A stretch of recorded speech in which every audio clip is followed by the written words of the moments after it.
Há 3 anos, eu passei 20 dias na China com a missão de fazer um documentário, e foi uma das experiências mais intensas da minha vida. Eu fui há 4 anos e fui da primeira equipe brasileira a participar do projeto, então a gente não tinha ideia do que esperar. Eu participei da edição do ano passado, mas mesmo já sabendo das experiências anteriores, viver na pele foi totalmente diferente.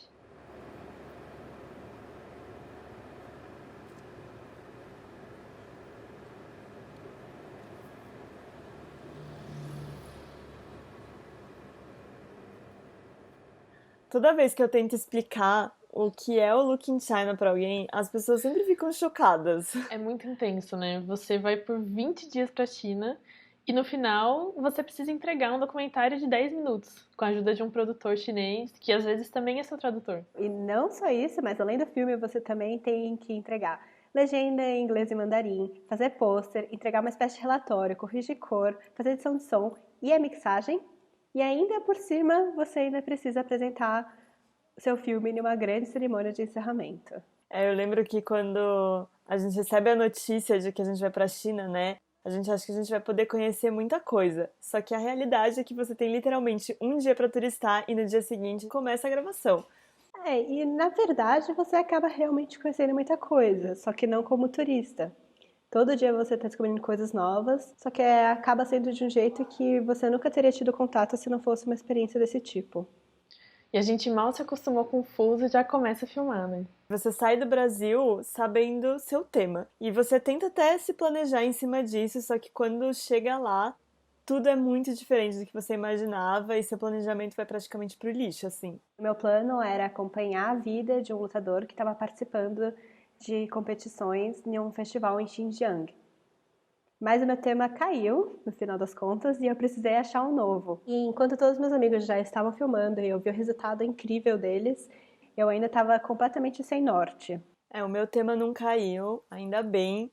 E ele era sobre cestas artesanais de bambu fabricadas na vila de Longshui. 这是龙水村，我住在这个村子里。Só que quando eu cheguei na vila, eu e a minha produtora e tradutora Shanika, a gente foi surpreendida porque o nosso suposto personagem não queria mais conversar com a gente. Então toda essa ideia de tentar estabelecer uma conexão emocional caiu por terra e pior do que isso, eu não tinha ninguém para me guiar ali na vila.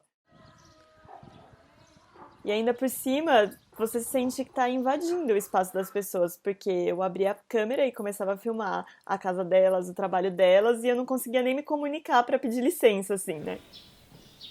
Quando eu comecei a filmar, eu tava totalmente insegura, porque além de tudo isso, tem toda a parte técnica, que você tem que garantir que você tá gravando o som, você tem que garantir que você configurou a câmera certo.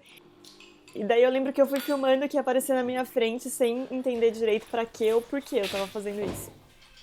Mas eu acho que nessa hora que a gente se vê tendo que tomar várias decisões ao mesmo tempo, não tem experiência no mundo que livre a gente desse sentimento de angústia.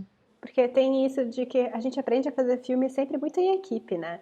E acho que foi a primeira vez que eu não tinha ninguém do meu lado para perguntar a opinião ou dividir a responsabilidade das minhas escolhas. E ainda por cima, a Abby, a minha produtora e tradutora, também não tinha nenhuma experiência com filmagem. E isso levou a uma das experiências assim mais memoráveis que eu tenho do projeto, que foi um dia que eu nem lembro exatamente como, mas eu sentei na frente da Abby antes da gente começar a filmar e a gente ficou muito tempo chorando uma na frente da outra. Não, eu acho que o dia do choro ele realmente chega pra todo mundo, mas ele também é muito importante, porque é importante você se expor, assim, você aprende a se expor e você mostrar suas fragilidades e dividir com quem tá ali no mesmo barco que você, assim, né? Como nenhuma de nós conseguia se expressar em inglês direito, né? Acaba que é bem bonito como você procura outras formas de se expressar. Então a gente pegou uma na mão da outra, chorou muito, tudo tentando dizer que a gente ia dar um jeito de fazer tudo funcionar e que a gente estava ali uma para outra. E acho que isso fez toda a diferença para o resto da filmagem e deixou tudo muito mais leve. One, two, three, go! No final das contas, eu e minha produtora escolhemos um novo tema, o arco e flecha do povo Shibô. Só que eu demorei muito tempo para achar meus personagens e para descobrir qual que ia ser o filme em si. O meu tema era uma dança milenar de celebração ao Confúcio. No ano que eu fui, a gente tinha um esquema um pouco diferente. Tinha um produtor e um tradutor. Só que acontecia às vezes de o produtor não falar tão bem inglês.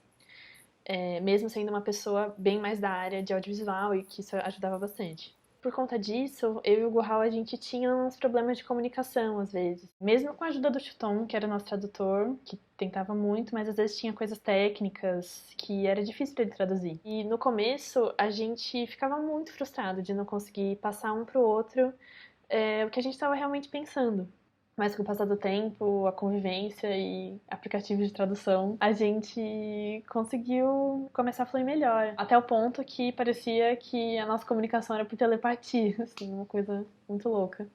Acho que tem essa coisa que no Look in China você cria um vínculo muito único, não só com a sua produtora, mas também com todo mundo que vai junto, né? Essa coisa de passar perrengue junto, acho que é um dos melhores jeitos de fazer uma amizade.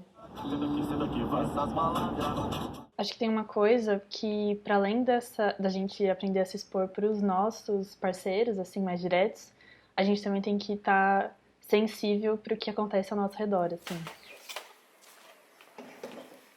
É muito sobre você estar aberto para fazer essas conexões inesperadas, né? E você tem que ter um jogo de cintura porque é um tratamento de choque, assim, né? Em poucos dias você já tem que começar a estar aberto.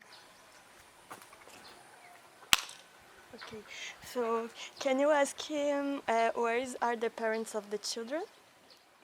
Eu lembro que eu tava muito desesperada tentando encontrar o fio narrativo do meu filme e até que eu comecei a entender que o meu principal assunto, na verdade, era aquela vila que eu tinha passado todos aqueles dias intensos. E eu percebi que aquela arte de fazer cestas sofria com um processo de êxodo. Só havia os artesãos mais antigos e idosos e seus netos e que provavelmente eles também iriam embora da vila.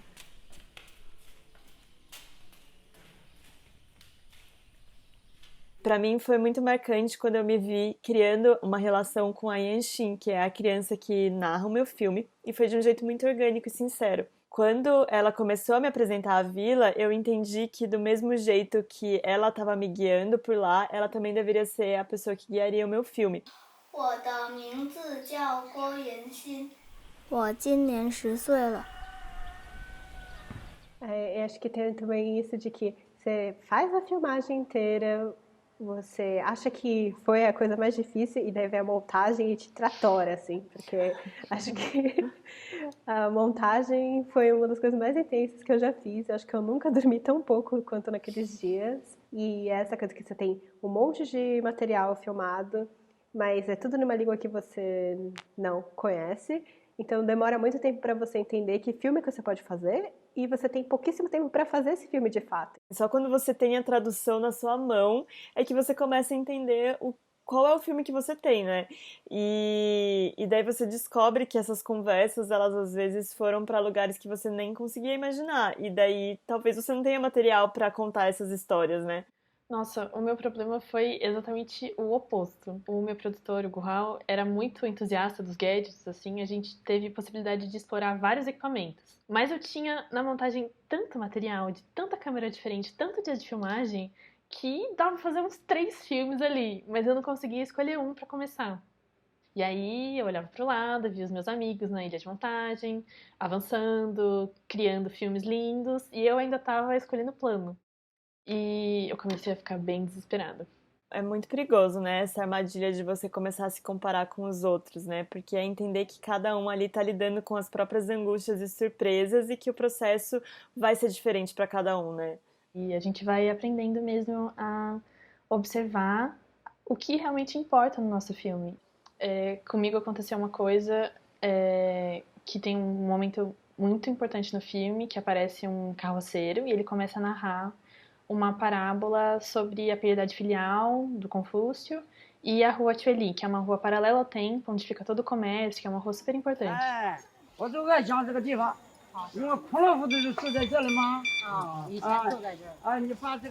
Isso tinha tudo a ver com o meu tema, absolutamente tudo a ver, e foi completamente acaso, assim, a gente estava filmando a rua, abriu a câmera ali na rua, e de repente ele apareceu e começou a contar essa história para as passageiras dele, e ele nem sabia que a gente estava filmando.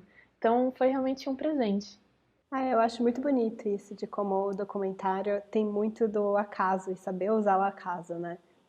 Um dos cortes que as pessoas sempre comentam comigo do meu filme é um negócio que eu zero planejei. 比他承受能力可能稍微重一点，他有些时候呢就承受不住。将来你想不想往职业运动员、专业运动员？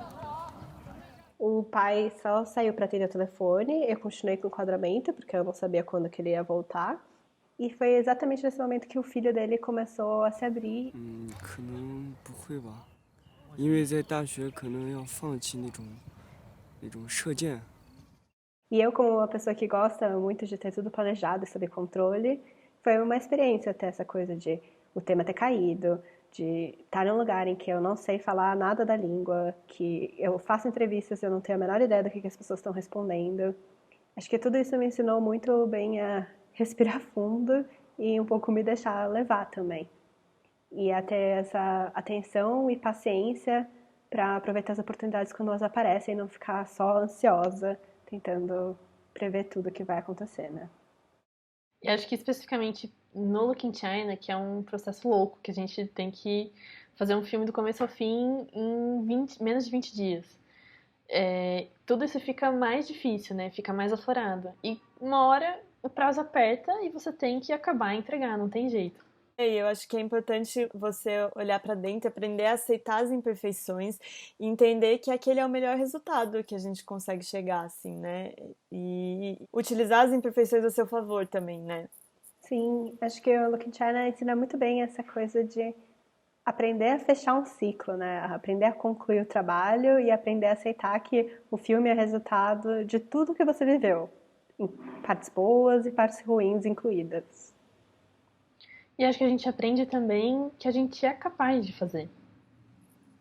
Não, com certeza, assim, é um aprendizado que fez muita diferença na minha vida, assim, eu sou uma profissional, uma pessoa antes do Look in China e eu sou uma depois, assim. Acho que para todas nós, o Look in China foi um divisor de águas.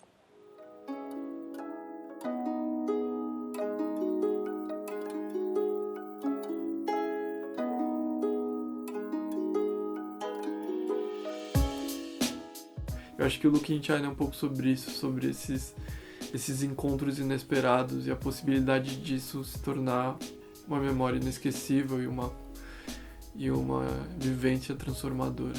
Independente do lugar do mundo que você tá, tem uma coisa muito universal, que é na relação, assim, da troca, né, do momento da filmagem. E a parte mais preciosa dele estava na oportunidade de conhecer pessoas e lugares que eu provavelmente nunca teria conhecido se não fosse pelo Look in China. E aí você sai dessa viagem incrível com um filme, com um documentário. Isso é sensacional.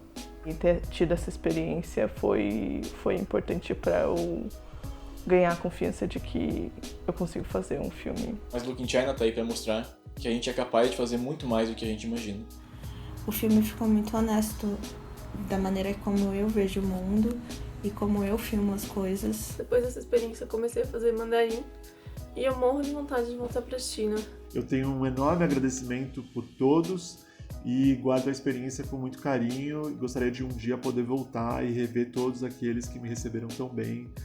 Estar no Look in China e ter conhecido aquelas pessoas é uma coisa que vai me marcar pro resto da minha vida. Eu imagino que ele transformou e fez muitas memórias bonitas para muitas pessoas.